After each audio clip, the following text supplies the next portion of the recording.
So maybe can you speak geographically the importance of Constantinople? It's an interesting place because Yeah.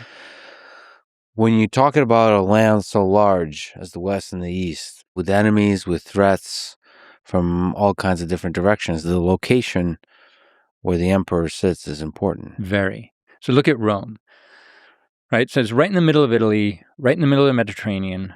Very safe location in a way, but it's very far from the frontiers. And this is a period when emperors need to be with the armies, right? They're not senatorial emperors who are sitting in Rome having meetings with senators. They are military emperors who are marching along the frontiers, mostly with generals rather than civilian administration.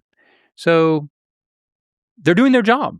Like, this is the hard work. They're slogging through the mud of winter campaigns, right? They're not just sitting in a palace enjoying themselves when they could. But Rome just becomes inconvenient because of that. And if you look at Constantinople, it is kind of halfway between the Danube frontier and the Euphrates frontier. So if you want to prioritize the East or treat it as an equal part of the Roman Empire, as these emperors all did, in fact, almost all emperors who had a choice about whether they would stay in the East or stay in the West chose the East. There's only one who chooses the West, and that's Valentinian later in the 4th century. All the others understand that the East is where it's at. And Constantinople is right between the Danube and the Euphrates. These are two major frontiers. And so it allows emperors to move between the two.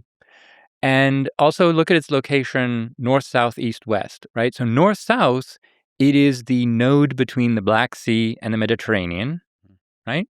And east, west, it's precisely where Europe meets Asia, right?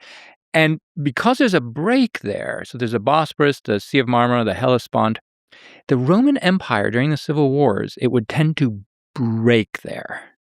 And you would have one emperor on one side in Asia, and you would have another emperor on the other side. And this just kept happening. And Constantinople ultimately functions as a kind of clamp that unifies this whole area. So basically the Balkans and Asia Minor and Syria as a kind of unit, right?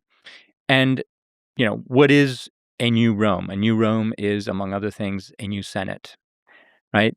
And Constantine and his successors recruit this new Senate for the new Rome.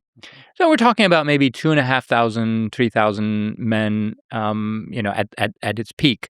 And these are all recruited from all of these areas. Some come from Rome, but others come from the Aegean region, from Asia Minor, Eastern Mediterranean. So these are the wealthiest people, usually most well-connected elites from the whole Eastern Mediterranean, and they come together and form a new purpose, common purpose, in Constantinople.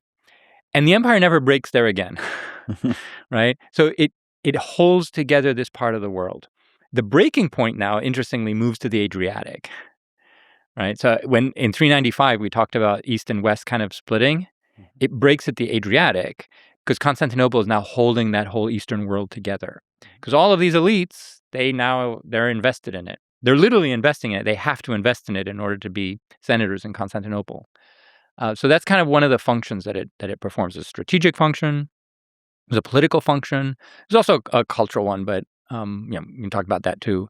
But that's what you see there on that map, the northwest, east, south.